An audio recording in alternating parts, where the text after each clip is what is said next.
ఆశా గారు, జగన్మోహన్ రెడ్డి గారు అంటే గత కొద్ది నెలల పరిపాలనలోనే గత 5 ఏళ్ల విధ్వంసానికి తాలూకా మచ్చలు కానివ్వండి, లేకపోతే వాటి ఆనవాళ్ళు కూడా లేకుండా ఈ రోజున కూటమి ప్రభుత్వం పరిపాలన చేస్తున్న తీరు చూసి ఆయన ఒక రకంగా మరి ఎలా చూడాలో 2 నెలలు ఆగండి, 3 నెలలు ఆగండి, గవర్నమెంట్ మారిపోద్ది అని కూడా చెప్పుకునే పరిస్థితికి వచ్చేసారు ఆయన. దీనికి తోడు అధికారంలో లేకపోగా ఆన్ డ్యూటీలో ఉన్నటువంటి పోలీస్ అధికారులను కూడా బెదిరించే తీరుని ఎలా చూడాలండి?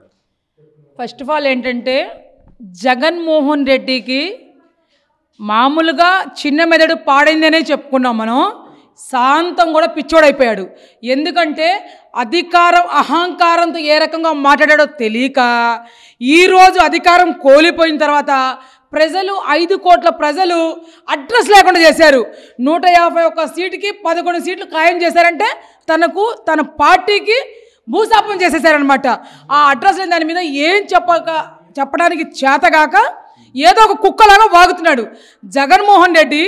ఏ రకంగా నువ్వు 2 నెలల్లో 3 నెలల్లో నేను అధికారంలో వస్తానని చెప్తున్నావు? నువ్వు దాని గురించి సమాధానం చెప్పు. ఇంకొకటి, పోలీస్ అధికారులకి నువ్వు భయపిస్తున్నావు అంటే ఇక్కడ నీకు పోలీస్ అధికారులు భయపడే వాళ్ళు ఎవరు లేరు.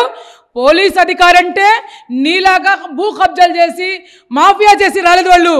వాళ్ళు ఉన్నత స్థాయి చదువుకొని ఇలా ఉద్యోగాలు చేస్తానికి వచ్చారు. పోలీస్ అంటే విలువ లేకుండా చేసింది నీ గవర్నమెంట్లో. పోలీస్ అంటే ఒక లా అండ్ ఆర్డర్ అంటే 3 సింహాలు అంటే ఎంత గౌరవం ఇచ్చేవాళ్ళు ప్రజలు. నీ దగ్గరకు వచ్చిన తర్వాత నీ గవర్నమెంట్లో అదే పోలీసు వాళ్ళకి గౌరవం తగ్గించావు. ఎందుకంటే ఒక కాపలాగా 5,000 మంది పోలీసు వాళ్ళకి కాపలా నీకు ఒక కుక్క కాపలాగా యూజ్ చేసుకున్నాం పాప వాళ్ళకి. ఈరోజు చంద్రబాబు నాయుడు గారు కాదు, ఎన్డీఏ కూటమిలో వాళ్ళు ఎంత ప్రశాంతంగా ఉద్యోగాలు చేసుకుంటున్నారో నిజంగా ఇలా పోలీస్ అధికారులు చెప్తున్నారు. మేము 5 ఏళ్లలో ఒకసారి జగన్మోహన్ రెడ్డి కూడా మేము కూడా చూడాలి అనుకొని కొంతమంది మా ఎంప్లాయీస్ని కూడా తనకు ఓటేసి గెలిపించి బుద్ధి తగ్గి పనులు ఆనాడు చేసుకున్నాము. 3 సార్లు ముఖ్యమంత్రిగా అప్పుడున్నప్పుడు చంద్రబాబు నాయుడు గారు లా అండ్ ఆర్డర్ కరెక్టే పనిచేసాం.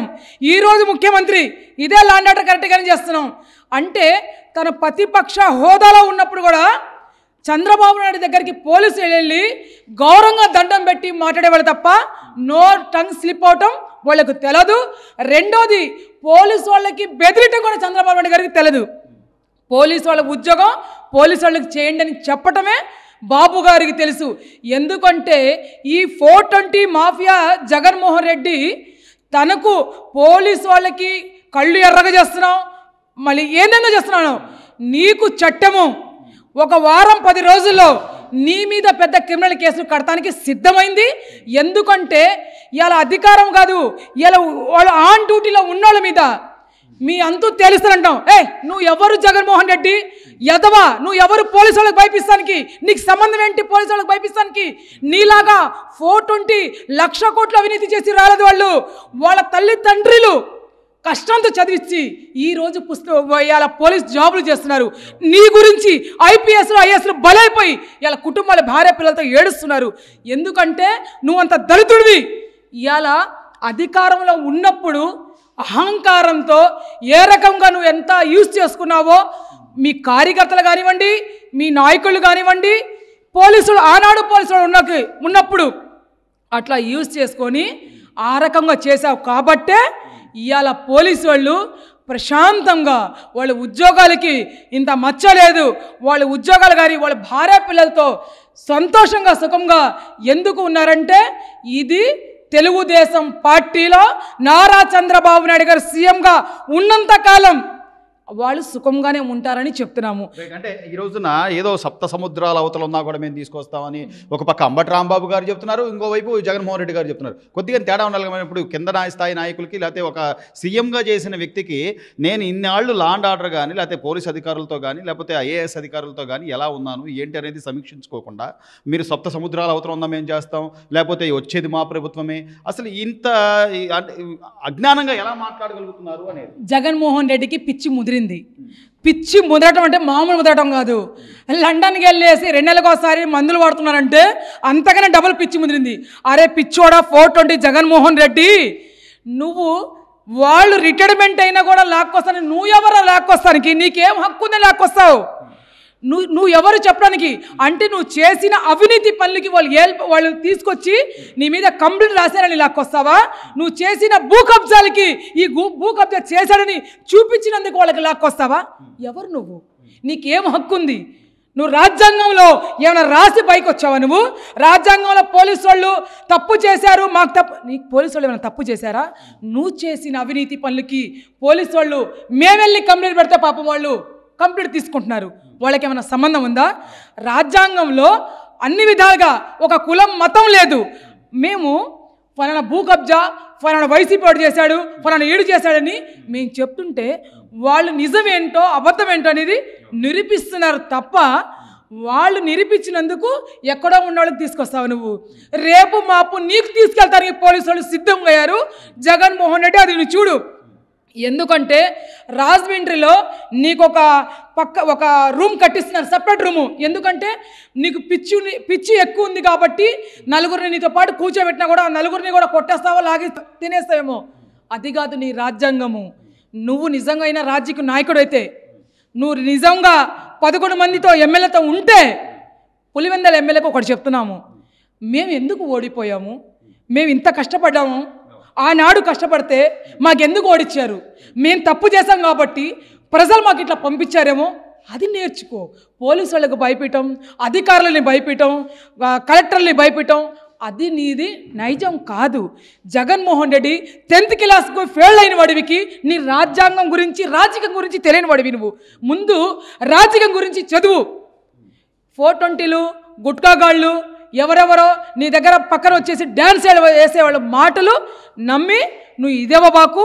నువ్వు రాజకీయంగా ఎదగాలి అనుకుంటే రాజకీయం ఏంటో నేర్చుకోవాలంటే చంద్రబాబు నాయుడు గారు ఏ రకంగా చేస్తున్నారనేది ఆయన పనితనం చూసి నువ్వు నేర్చుకో. ఇలా చంద్రబాబు నాయుడు గారు నెలలో 2 సార్లు 3 సార్లు ఢిల్లీ వెళ్ళినా కూడా ఎందుకు వెళ్తున్నాము, వెళ్ళొచ్చి ఏం తెస్తున్నాం అనేది కూడా బహిరంగంగా మీడియా సభ పెట్టి చెప్తున్నారు. నేను ఈ పని మీద వెళ్ళాను, ఈ డెవలప్ మీద వెళ్ళాను, ఆ డెవలప్ గురించి వెళ్తున్నాను, ఈ అమరావతి గురించి వెళ్తున్నారని. ఎన్ని కోట్లు శాంక్షన్ ఇచ్చినా అక్కడ కూడా ఎన్డీఏ కూటమి కూడా ఆంధ్రాకి వెనకబడిపోయి లక్షల కోట్లు లో బడ్జెట్లో ఉన్నాము. ఈ వాళ్ళకి ఏదన్నా మనం సహాయం చేయకపోతే దేనికి పనికి రాకుండా పోతారని వాళ్ళు కూడా మాకు సహకరిస్తున్నారు. పై అధికార సెంట్రల్ నుంచి కూడా అక్కడ కూడా వాళ్ళు మనకు సహకరిస్తున్నారంటే అది చంద్రబాబు నాయుడు గారు మంచితనం చూసి. ఇలా ఇదేశాల వాళ్ళు ఇండస్ట్రీలు మేము పెడతామని ఈయనకు పిలిపిస్తున్నారంటే చంద్రబాబు నాయుడు గారు మంచితనము. చంద్రబాబు నాయుడు గారు అవినీతికి మచ్చలేనివాడు.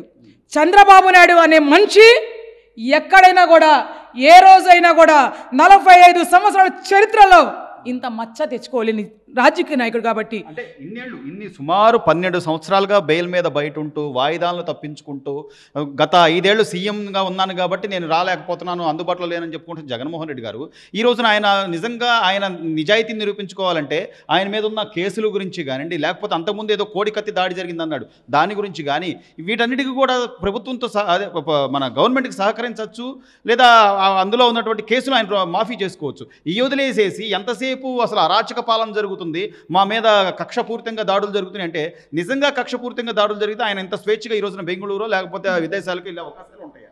ఏవండి, సైకో జగన్మోహన్ రెడ్డి 420 గాడు ఏం మాట్లాడతాడో తనకే తెలియదు. కాసేపు ఒక మాట మాట్లాడతారు, కాసేపు ఒక మాట మాట్లాడతారు. ఇప్పుడు మీకు చెప్పాను, మంచి పాలన చేయరా అని బాబు సీఎం సీట్లో కూర్చోబెడితే తను పాలన చేసింది 5 ఏళ్ళు ప్రజలంతా చూసిన వాళ్ళే. ఎందుకంటే ఎస్సీలకి, ఎస్టీలకి, బీసీలకి, మైనారిటీలకి అంచువేత వేసేసి భయప్రాంతాలు చేసేసి వాళ్ళ బిడ్డల్ని మానభంగాలతో రేపులు చేపించేసి గంజాయి ముక్కలుగా ఎదిగించి ఏ రకంగా చేశారో ప్రజలంతా గమనించిన వాళ్ళే. గమనించారు కాబట్టే తనకి అడ్రస్ లేకుండా బయటికి ఎందుకంటే ఒక ప్రతిపక్షం హోదా కూడా లేదు. ప్రతిపక్షం హోదా కూడా లేకుండా పంపించారంటే మీరు అర్థం చేసుకోండి.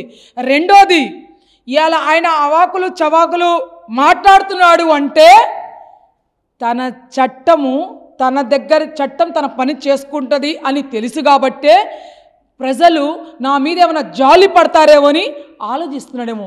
జగన్మోహన్ రెడ్డి నువ్వు 420 అని ప్రజలకి తెలుసు. అట్లానే నీ పక్కన ఒక 420 వచ్చింది. ఏంటి 6 నెలలు అడ్రస్ లేదు, ఇవాళ వచ్చింది. ఏందో వాగుతుంది జగన్మోహన్ రెడ్డి బ్లడ్లోనే భయం లేదంది. పిచ్చిదానా రోజా, నీకు ఒక మాట మాట్లాడుతున్నాను. నీ 5 సంవత్సరాలు నువ్వు ఏ భయప్రాంతాలు చేసినా కూడా తెలుగుదేశం పార్టీలో తెలుగుదేశం కార్యకర్తలు ఇంత వదగలేదు, మెదగలేదు అంటే ఇది తెలుగుదేశం కుటుంబం. ఇది ఇక్కడ భయపడే వాళ్ళు ఎవరు లేరు. మీ బెదిరింపులకి, మీ దీనికి పక్కన ఎప్పుడో ప్రజలు తోసేశారు. ఇవాళ మా కార్యకర్తలు, తెలుగుదేశం పార్టీలో ఉన్న కార్యకర్తలకి ఆనాడు ఎంతమందిని చంపినా కూడా సైనికుల్లాగా మేము పనిచేసి పైకి వచ్చిన వాళ్ళమే. కానీ మీ ఉడతా ఊపులకి ప్రజలు ఏం చేశారు? మీకు అడ్రస్ లేకుండా ఈ రోజాకి ఏం చేశారు? రోజాకి ఆమె 2004లో కారు కూడా లేని స్టేజ్లో ఉన్నామా ఇవాళ కోట్లు, వందల కోట్లు ఎట్లా సంపాదించింది అనేది రేపు చట్టం తన పని తను చేసిద్ది. అమ్మా, రెడ్ బుక్ తీయట్లేదని అంటున్నారేమో. రోజా, నీకు మంచి మటన్ బిర్యానీ తినిపిస్తారు, నువ్వు కంగారు పడవకు. అమ్మడి ఉన్నాడు, ఆ అమ్మడికి మంచి మంత్రి పదవి చేయరా అంటే బ్లూ జీన్స్ వేసుకొని రమ్మని చూడు. వాడికి కూడా మంచి రెడ్ బుక్లో 2వ పేరు ఉంటుంది. ప్రతి ఒక్కడికి మీరు ఏమేమి చేశారో, మీరు మా కార్యకర్తలకి ఎంత బాధలు పెట్టారో, తెలుగుదేశం పార్టీ అని చెప్తే ఏ రకంగా అంచివేయటం కాదు మానభంగాలు చేపించారు అవన్నీ గుర్తున్నాయి. లోకేష్ బాబు, చంద్రబాబు నాయుడు గారు ఆయన పెద్దరికంగా ఇట్లాంటి విషయాల్లో వెళ్ళకూడదు అంటారు. లోకేష్ బాబు ఆ నాయకుడు కాదు. ఆయన పట్టుకుంటే సాధించిన దాకా కూడా వదిలిపెట్టాడు.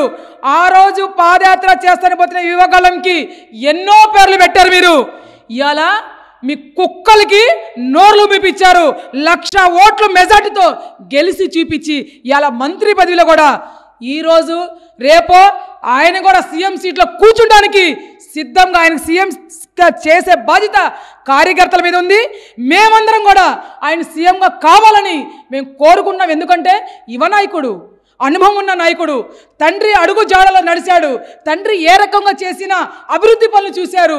అదే రకంగా మా యువ నాయకుడు నారా లోకేష్ గారు కూడా అదే నడక నడుస్తున్నారు. ఇవాళ విదేశాలకి ఆయన పిలిపిస్తున్నారు.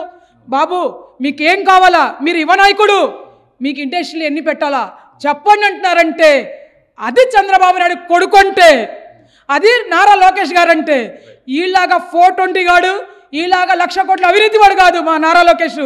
దమ్మున్న నాయకుడు, దమ్మున్న మొగోడు అని ఛాలెంజ్ చేస్తున్నాం మేము. అయితే చివరగా ఈ రోజున కూటమి ప్రభుత్వం ఏదైతే హామీలు ఇచ్చిందో సూపర్ 6లో ఇప్పటికే 3 పథకాలు అమలు చేస్తున్నారు.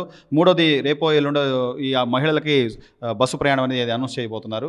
ఇక్కడ ప్రతిదీ కూడా అంటే ఒకవైపు అభివృద్ధి, మరోవైపు సంక్షేమం చూస్తున్నా కూడా ఇంకా ఏదో మోసం చేసి వచ్చారు, లేకపోతే ఏదో ఈవీఎంలు ట్యాంపరింగ్ చేసి వచ్చారు, ఏదో మ్యానిపులేట్ చేశారంటే జనాలు నమ్మే పరిస్థితిలో ఉన్నారా? జగన్మోహన్ రెడ్డి చెప్పే మాటలు ఇంకా ఏమండి, ప్రజలు ఎవ్వరు కూడా ఇంత మాట కూడా నమ్మట్లేదు. ఎందుకంటే జగన్మోహన్ రెడ్డి అంటే ఒక 420 గాడు. జగన్మోహన్ రెడ్డి జన్మిచ్చిన తల్లికి, రక్తంలో పంచి పుట్టుకున్న చెల్లి గురించి, చీర గురించి ఏ రాడు కామెంట్ చేయించాడో ఆ రోజే ఆయనకి భూశాపం మహిళలు చేసేశారు. ఎందుకంటే ఒక తోడు పుట్టిన చెల్లి గురించి తప్పుగా చెప్తారా? సరే, నా చెల్లి తప్పుడుదే అయినా కూడా నా చెల్లి తప్పుడుదే నేను చెప్పగలుగుతానా అంటే అంత వరస్ట్ గాడు. డబ్బు అహంకారం, వాడికి డబ్బు పిచ్చి, వాడి పెళ్ళానికి డబ్బు పిచ్చి. ఎందుకంటే భారతి మిషన్లు పెట్టేసి లెక్కలు కొయ్యటమే. రెండోది, వాళ్ళకి ఎంతసేపు మేము ఈ అవినీతి చేశాము, మేము ఎట్లా బయట ఉండాలా, 12 ఏళ్ళ నుంచి నేను బెయిల్ మీద తిరుగుతున్నాను, ఈ బెయిల్ నుంచి ఏ రకంగా బయటికి రావాలా అని ఆలోచన కాదు. ప్రజలకి పక్కదారి పట్టిస్తానికి ఇచ్చినా కూడా ప్రజలు పిచ్చోళ్ళు కాదు. ఇలా ఆంధ్ర ప్రజలంటే 5 కోట్ల మంది ప్రజలు, వాళ్ళు నిజమైన నమ్మకులు అంటే 5 కోట్ల మంది ప్రజలే.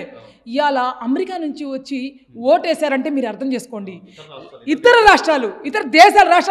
దేశాల నుంచి వచ్చారంటే ఇవాళ ఒక్కొక్కరికి 5 లక్షలు 6 లక్షలు ఫ్లైట్ టికెట్లు వెళ్తానికి పోవటానికి ఖర్చులకు ఉండడానికి వాళ్ళకి వచ్చి ఓటేశారంటే బాబు గారు ఏంటనేది మీరు అర్థం చేసుకోండి. యువ నాయకుడు నారా లోకేష్ గారు పనితనం ఏంటనేది మీకు అర్థమై ఉంటుంది. ఇలా ప్రజలు యువ నాయకుడు సీఎం కావాలని కోరుకుంటున్నారు.